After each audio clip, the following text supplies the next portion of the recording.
दिनांक 26 फेब्रुवारी 2025 वार बुधवार सकाळी माध्यमांमधून एक बातमी समोर आली आणि त्या बातमीनं संपूर्ण राज्यात खळबळ उडाली. ही बातमी होती पुण्यातून. पुण्याचा केंद्रबिंदू असलेल्या स्वारगेट बस स्थानकात शिवशाही बसमध्ये एका 26 वर्षीय तरुणीवर अत्याचार झाल्याची ही बातमी होती. या घटनेमुळे फक्त पुणेच नव्हे तर सगळ्या महाराष्ट्राला हादरा बसला. या प्रकरणाचे तीव्र पडसाद संपूर्ण राज्यात उमटताना दिसत आहेत. स्वारगेट सारख्या वर्दळ असणाऱ्या बस स्थानकात तरुणीवर अत्याचार होतो आणि त्याचा कोणालाही थांगपत्ता लागत नाही, ही खरं तर धक्कादायक बाब आहे. आता या घटनेमुळे महिला सुरक्षेचा प्रश्न ऐरणीवर आल्याचं बोललं जात आहे. गेल्या 48 तासात या घटनेचे विविध तपशील समोर आले. या सगळ्या प्रकरणातला मुख्य आरोपी दत्तात्रय गाडे हा फरार असून पोलिसांची पथकं त्याचा शोध घेत आहेत. मात्र या दत्तात्रय गाडेबाबत धक्कादायक माहितीही समोर आली आहे. त्याच्यावर या आधीही अनेक गंभीर गुन्हे दाखल असल्याचं समोर आले. लिफ्ट देण्याच्या बहाण्यानं वृद्ध महिलांना लुबाडणं, चोरी, महिलांची फसवणूक असे अनेक गुन्हे त्याच्यावर दाखल आहेत. तसंच आरोपी दत्तात्रयचं राजकीय कनेक्शनही आता समोर आलंय. त्याचे एका आमदाराशी कनेक्शन असल्याच्या बातम्याही माध्यमांमधून येत आहेत. या प्रकरणात राज्यातील घडामोडींना वेग आलाय. पण बुधवारी पहाटे 5:30 वाजता स्वारगेट बस स्थानकात नेमकं काय घडलं? अत्याचार झाल्यानंतर पीडितेनं प्रवाशांकडे मदत मागितल्यावर नेमकं काय झालं? आरोपी दत्तात्रय गाडे नक्की आहे कोण? या प्रकरणात नेमक्या कोणत्या अपडेट समोर आल्यात? या सगळ्याचा आढावा घेऊया आजच्या या व्हिडिओतून. नमस्कार, मी अनिशा डुमरे आणि कॅमेऱ्यावर आहेत आर्य माजरेकर. माध्यमांमधून समोर आलेल्या माहितीनुसार घटनेच्या दिवशी पीडित तरुणी पहाटे 5:30च्या सुमारास पुण्याहून फलटणला जाण्यासाठी स्वारगेट बस स्थानकात आली होती.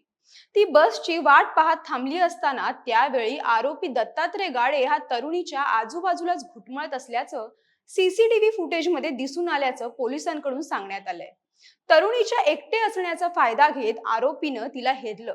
तरुणीशी गोड गोड बोलून तिच्याशी ओळख निर्माण केली. तिच्यासोबत गप्पा मारून गोड बोलून ताई ताई म्हणून ती कुठे जाणार आहे अशी विचारणा केली. तिने फलटणला जायचे असल्याचे सांगताच आरोपीनं त्याने ताई फलटणची बस येथे लागत नाही, पलीकडे लागते असे सांगितले.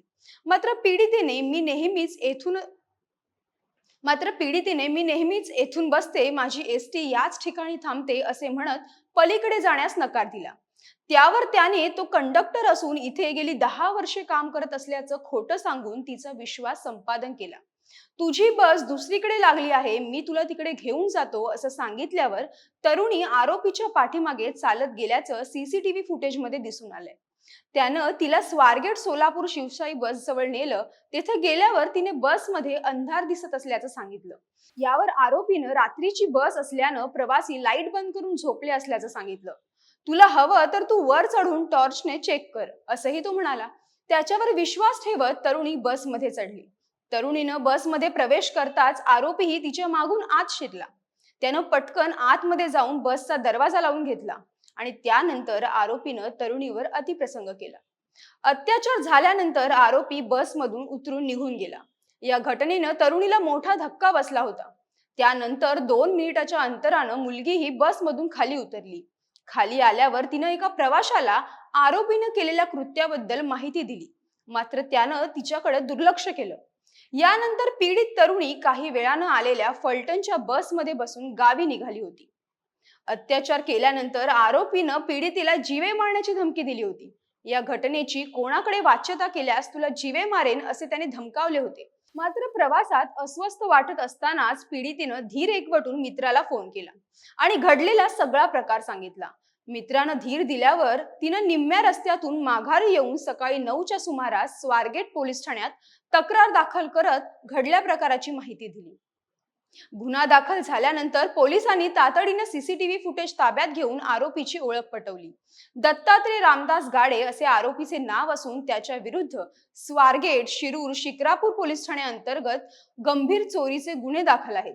त्याचा शोध घेण्यासाठी पोलिसांची पथके रवाना झाली असून त्याच्या भावाला पोलिसांनी ताब्यात घेतल्याची माहिती आहे. त्याच्या शोधासाठी स्वारगेट पोलिसांसह गुन्हे शाखेची पथकं रवाना केली आहेत असे पोलीस उपायुक्त स्मार्तना पाटील यांनी सांगितले. यावेळी त्या म्हणाल्या की तरुणीवर अतिप्रसंग केल्यानंतर 2च मिनिटात आरोपी शिवशाही बसमधून बाहेर आला. त्यानंतर स्टेशनच्या दिशेने चालत गेला. तर तो बाहेर पडल्यानंतर 2च मिनिटांनी पीडित तरुणी सुद्धा बाहेर आली आणि दुसऱ्या बसमध्ये बसली. या बसमध्ये बसून ती फलटणच्या दिशेने निघाली. ती जेव्हा बाहेर पडली तेव्हा बाजूच्या बसमध्ये ड्रायव्हर आणि वाहक चढत होते. आजूबाजूला लोकांचा वावर आहे, पण तरुणी तिथून निघून गेली. गोंधळून गेल्यानं किंवा धक्का बसल्यानं तिला काय करायचं हे सुचलं नसावं अशी शक्यता आहे. त्यानंतर निम्म्या रस्त्यात असताना तिनं आपल्या मित्राला या संदर्भातली माहिती दिली. तेव्हा त्यानं तिला या घटनेची पोलीस कंप्लेंट करायला सांगितलं. त्यानंतर 9च्या सुमारास ती पोलीस स्टेशनमध्ये आली. तिने तक्रार नोंदवल्यावर पोलिसांनी तपासाची चक्र फिरवली. सीसीटीव्ही फुटेजच्या आधारे गुन्हेगाराची ओळख सुद्धा पटवली आणि त्याच्या तपासासाठी पोलिसांची पथकं रवाना झाली असल्याची माहिती त्यांनी दिली. आरोपीच्या शोधासाठी पुणे पोलिसांनी तब्बल 13 पोलीस पथकं तैनात केली आहेत. तसंच त्याला शोधून देणाऱ्याला 1 लाखांचं बक्षीसही जाहीर करण्यात आलंय. दरम्यान हा आरोपी दत्तात्रय गाडे नेमका आहे तरी कोण, त्याची पार्श्वभूमी काय आहे हे जाणून घेऊयात. या संदर्भात पुणे पोलिसांनी दिलेल्या माहितीनुसार आरोपी विरोधात पुणे आणि अहिल्यानगर पोलीस ठाण्यात 12हून अधिक चोरीचे गुन्हे दाखल आहेत. सोनसाखळी चोरीचेही एका प्रकरणाची त्याच्यावर नोंद आहे. 2019 मध्ये तो एका चोरीच्या प्रकरणातून तुरुंगातून जामिनावर सुटला आहे. तसंच 2024 मध्येही पुण्यात त्याच्या विरोधात चोरीचा गुन्हा दाखल झाला होता. आरोपीचा स्वारगेट एसटी स्थानकावर सतत वावर असायचा. तसंच तो एका राजकीय पक्षातील आमदाराचा कार्यकर्ता असल्याची ही बाब पुढे आली आहे. एका राजकीय फ्लेक्सवर आरोपीचा फोटो असल्याचं दिसून आलंय. शरद पवार गटाच्या शिरूरमधील माजी आमदार यांच्या फ्लेक्सवर आरोपी दत्तात्रय गाडे याचा फोटो लावण्यात आलाय. या फ्लेक्सचे फोटो सध्या समाज माध्यमांवर व्हायरल झालेत. माजी आमदाराच्या वाढदिवसानिमित्तानं लावलेल्या या फ्लेक्सवर दत्तात्रय गाडे याचा फोटो असल्यानं सराईत गुन्हेगार असलेल्या या आरोपी दत्तात्रय गाडे हा राजकीय पक्षाचा कार्यकर्ता आहे का असा सवाल उपस्थित होतोय. दरम्यान त्याच्या शोधासाठी पोलिसांनी 13 पथकं तैनात केली असून त्याच्या आई वडील आणि भावालाही चौकशीसाठी ताब्यात घेण्यात आले. तर त्याच्या मैत्रिणीलाही ताब्यात घेऊन तिचीही चौकशी करण्यात आली.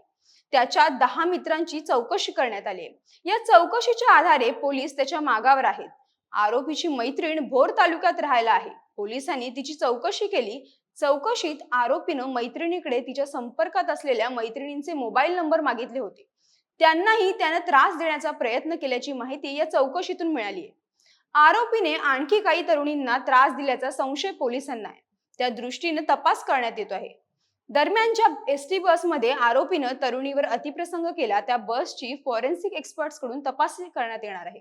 या संपूर्ण प्रकरणाची गंभीर दखल राष्ट्रीय महिला आयोगाकडून घेण्यात आली आहे. महिला आयोगाच्या अध्यक्षा विजया रहाटकर यांनी पोलीस महासंचालक रश्मी शुक्ला यांना पत्र पाठवलं आहे. पुणे पोलिसांनी बलात्कार प्रकरणातील तपास अहवाल फिर्यादीची प्रत 3 दिवसात राष्ट्रीय महिला आयोगाकडे सादर करावी असे आदेश देण्यात आले आहेत.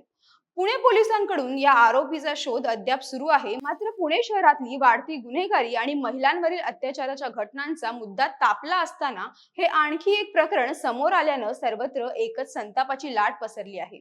या संपूर्ण प्रकरणाविषयी तुमच्या प्रतिक्रिया काय आहेत ते कमेंट करून नक्की कळवा.